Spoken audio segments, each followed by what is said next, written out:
I was watching Mikel Janssen's video, Meet the Boyfriend, the other day, and he said something that struck me deeply. Let's talk about that today.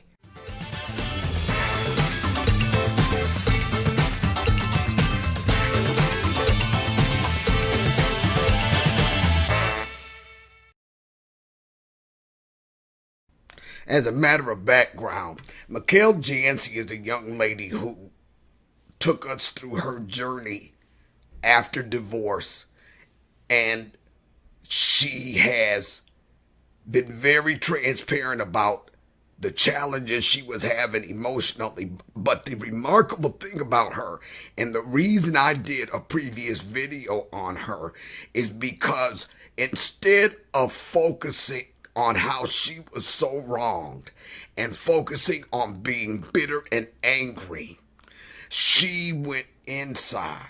She looked at herself.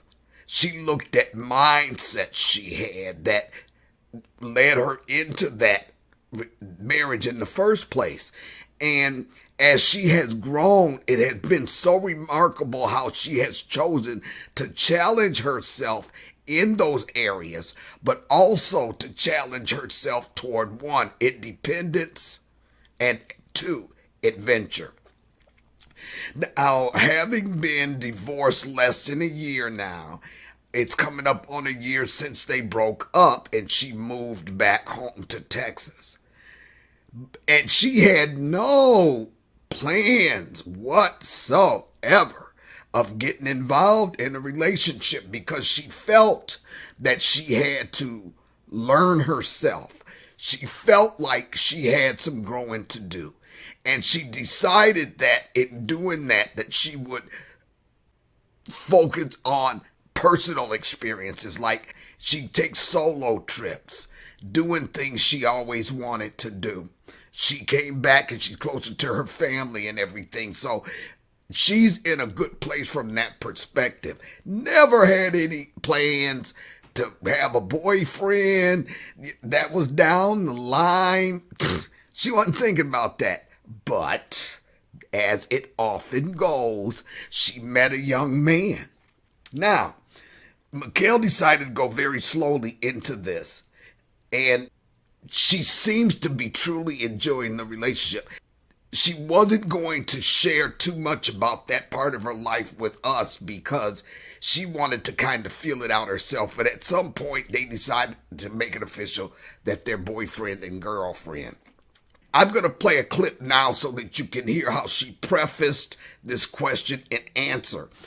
In the interest of protecting her and honoring her boundaries, I am fully expectant that all of us will adhere to what she's requesting of us.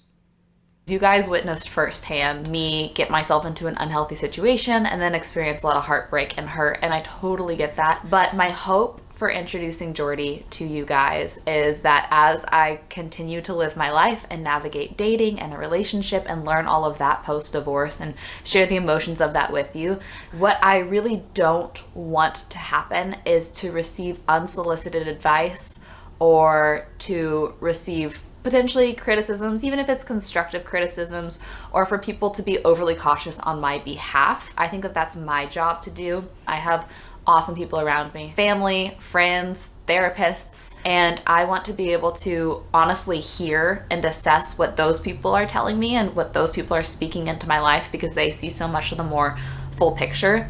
And I don't want my judgment to be clouded with people's unsolicited advice or opinions when they don't see all of me dating for the first time. Let's just enjoy this journey together. Jordy's a fantastic guy. A lot of people in my life love him already. So I'm really excited to introduce him to you. Ask him your very tough questions.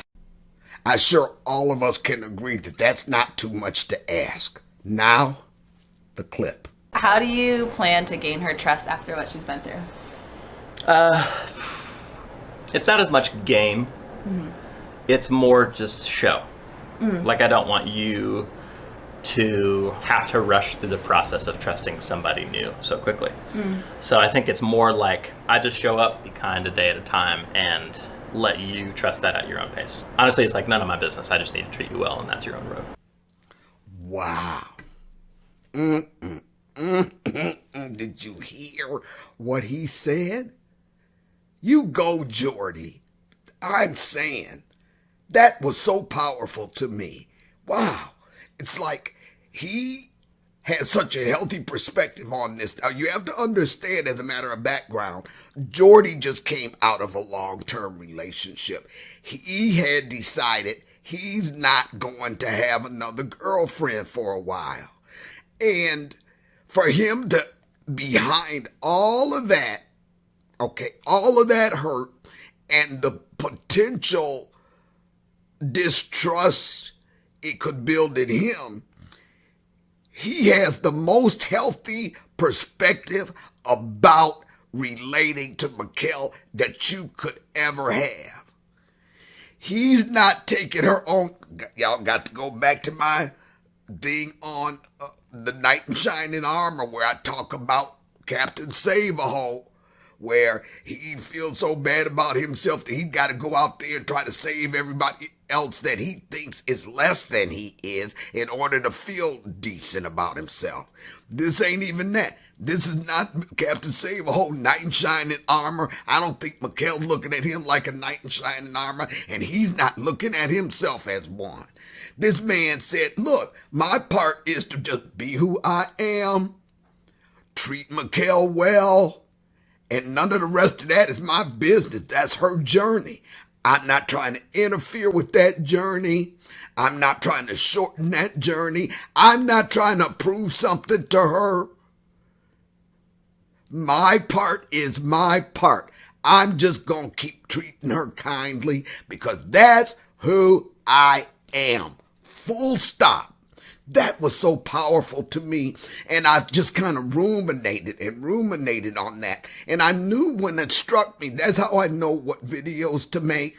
I'll see something, I'll hear something, I'll experience something, and it'll strike me deeply, and so I know that that's a lead as to what I should talk about.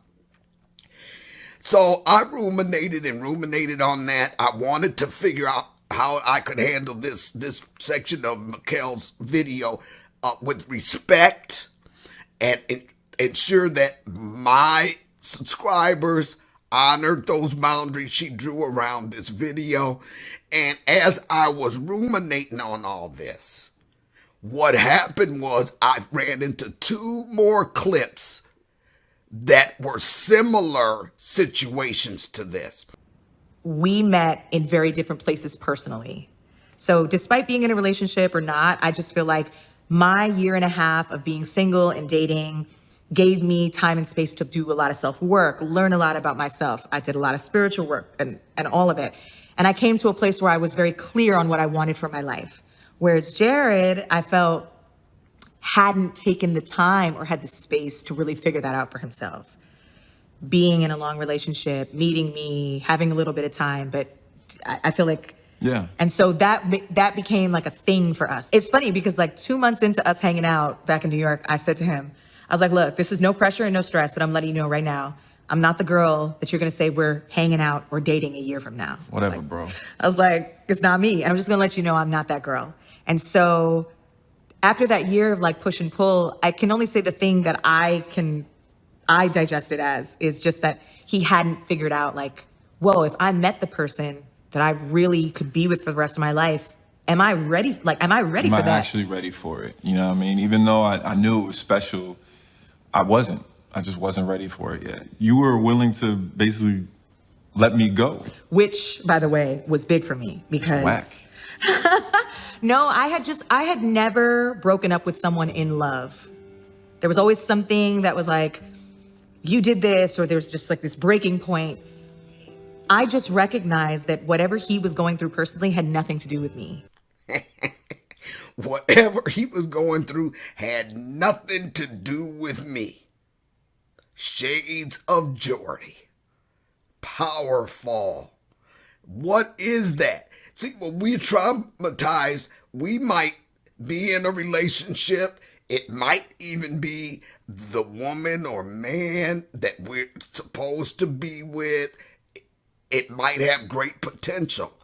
But if a situation where you are further along in your self-awareness and your self-growth, than they are, then what we would tend to do as trauma survivors is take that personally.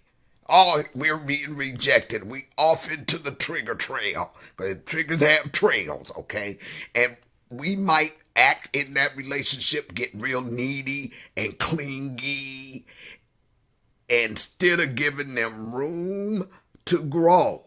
And what was so powerful about what she said was, what did she do? She, number one, she drew the boundary, which was simply this: no ultimatum. See, y'all, we got to separate ultimatum from boundary, okay? An ultimatum comes out of trauma and trying to get and control another person where you have no control over them. A boundary is expressing without a bunch of emotion or anything. It's just being so secure in yourself about your values and what you want, and being healed enough through the trauma to stand in that truth without the drama. That's drawing a boundary. And she basically told him, look, this is where I am. In other words, the backstory.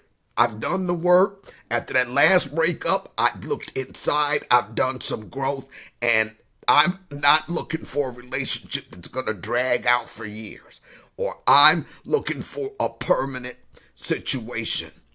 And she didn't demand that he step to that. She just made the statement. That is so healthy.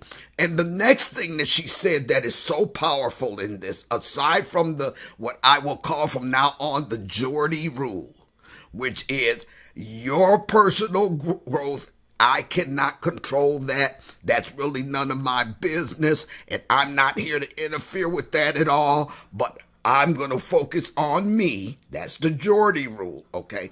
Aside from that, the thing that showed the growth that she had was the fact that she had never broken up with somebody in love.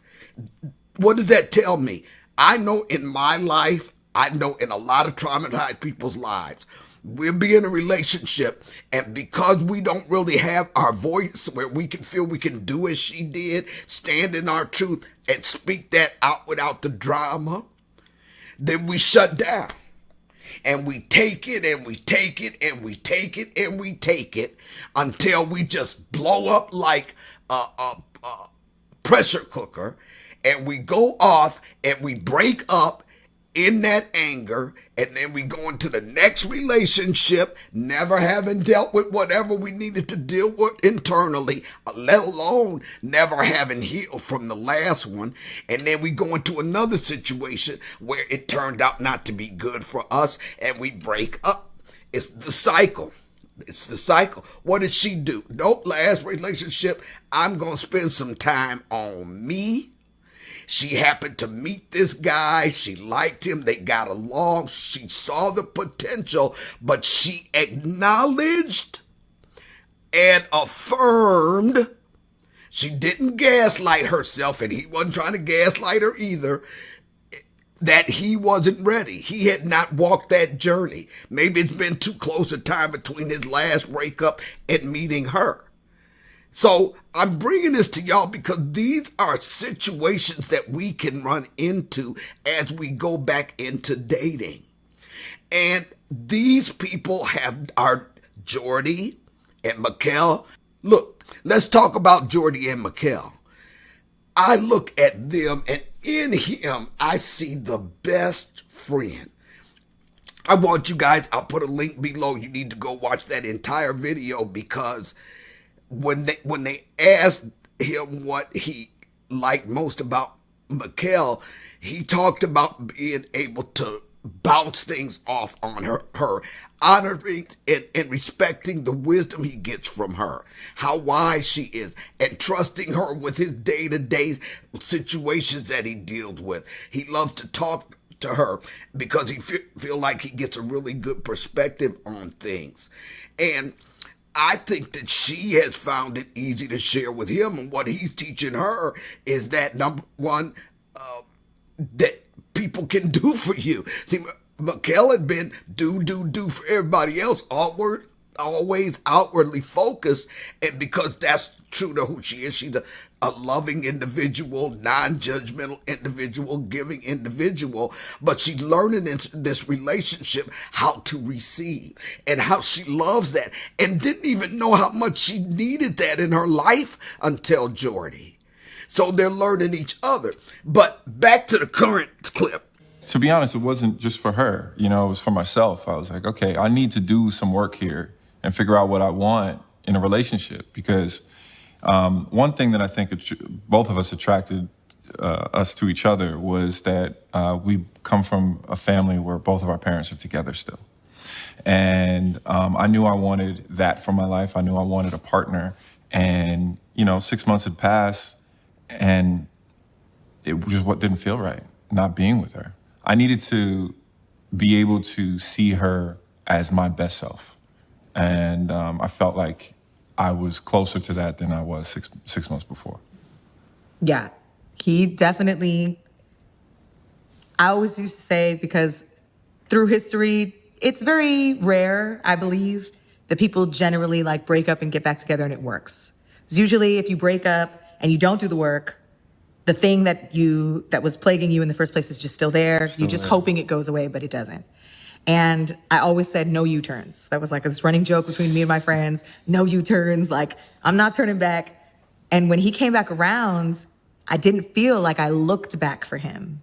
I felt like he came and met me where I was. Mm-hmm. There's a huge difference between reaching back and someone coming forward to meet you where you are. I'm the queen of reaching back. That's where I went after my divorce. Going back to the past, old guys that I had met, previous relationships I had. And what it wound up being is going nowhere. And I made a conscious decision for my life that I was never going to go back. Now, in this situation, he came forward. Her absence, she went on ahead and moved back to LA or wherever she was. She gave him space and room, and she moved on with her life. She was considering another relationship with someone else when this guy comes calling her up talking about, we need to be together. Well, she wasn't going for that. No. You don't get to just call me up 6 months later. I'm considering another relationship, and you're calling me up. What with? Why? And at that point, she was looking at, I'm not going back. But this guy kept hammering and hammering and hammering and would not let it go to the point where he even moved where she was. I believe that's how it went. He moved where she was because she wasn't budging.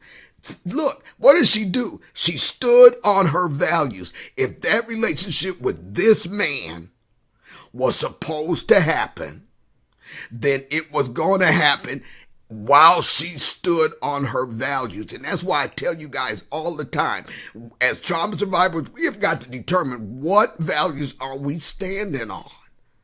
And sometimes we have to dig real deep to find those things, the things that matter to us, because we've been so caught up in survival mode for so long, and whatever trauma led us into those bogus relationships, I'll call them, it's still there, and we haven't done the work. What did she say? She did the work. And if you don't do the work, you wind up in these cyclical relationships, these go nowhere relationships. And you mean to tell me I'm living this drama again? Because you're the one common denominator in all those relationships. You're the one thing that must change in order for you to see the change in your life. So I put links to Black Love below the specific episodes. It was a two-parter from which I took these clips.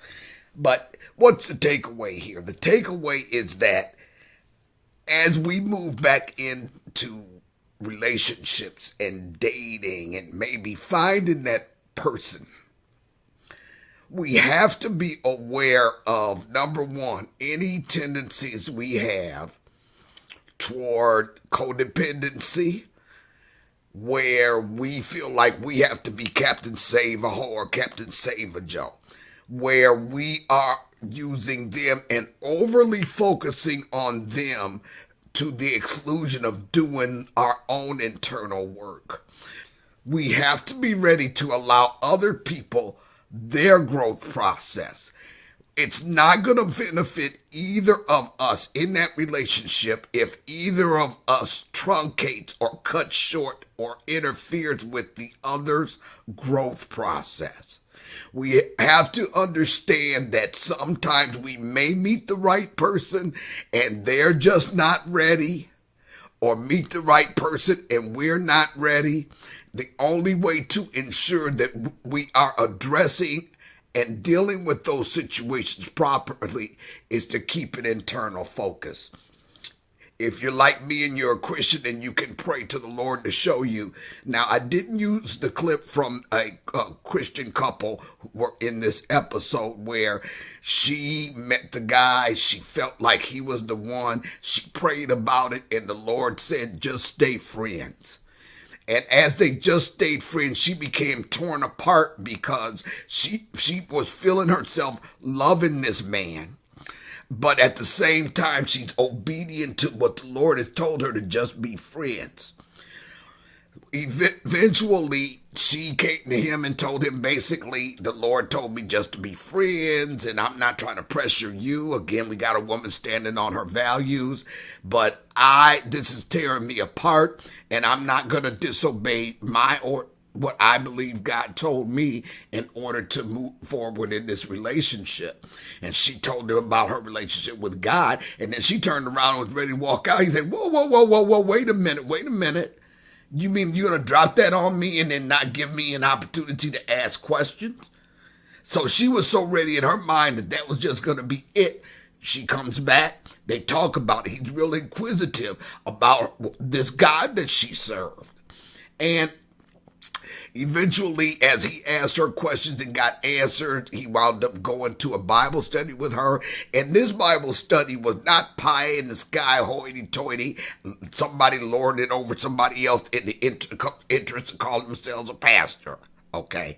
It was about, he said what caught him about it was, this is what he'd been looking for. He'd been looking for a situation where the word of God was relative and relevant to living life today. He had never heard it like that. So he's growing in the Lord. She's growing more and more in love with him. Remember the last instructions God gave her.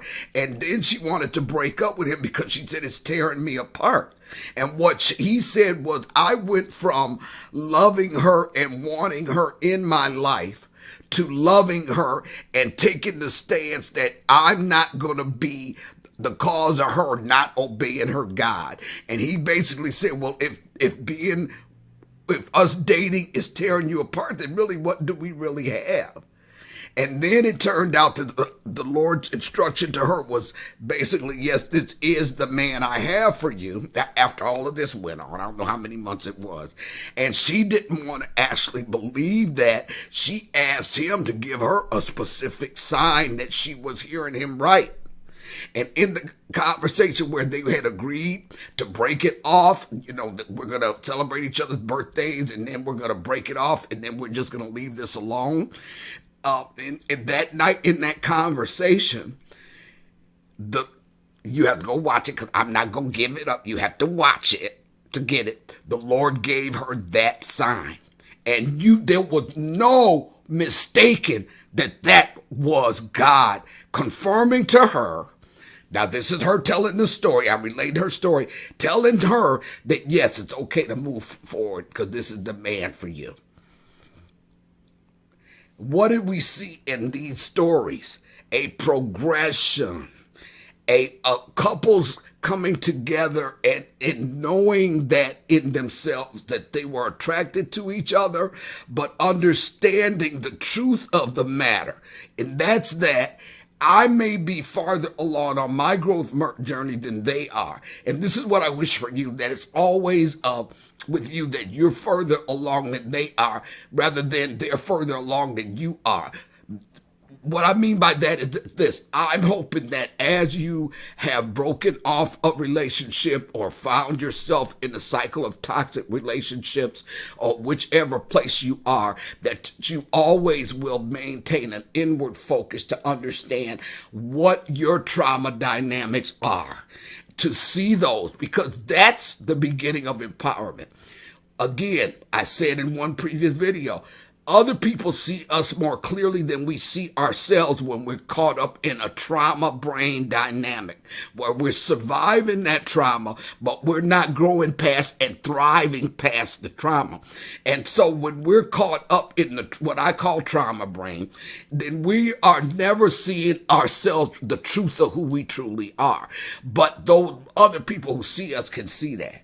They can see our defenses holding us back. They can see the past trick coming up and messing up our perspective on things. They can see your behaviors that are holding you back. You never want to be in a position where everybody else sees you better than you see yourself. That's why I'm saying your greatest power resides in the truth of who you are. Unless and until you understand who you are at your core, you will not make destiny-driven decisions.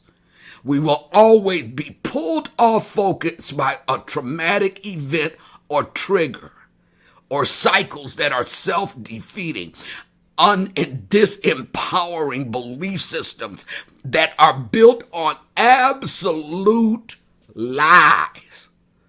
And we want to live our lives based on truth. So I hope you got something out of this. Hey, if you got something, leave me a message below. Also, I want you to go to the link I left you below, and I want you to schedule a complimentary breakthrough session with me.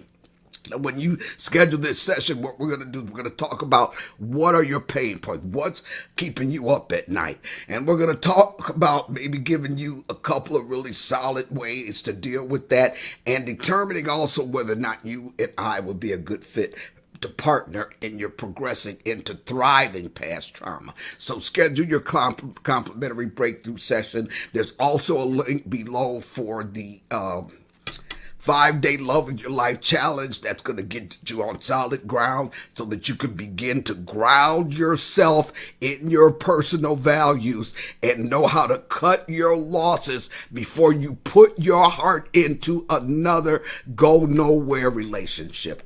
I'm Dr. Linda F. Williams. Always remember, your greatest power is realizing the truth of who you are. Know that truth. Hey, if you like what you see here today, please subscribe to the channel, hit the notification bell so that you know when we upload, and like and share the video. Thanks.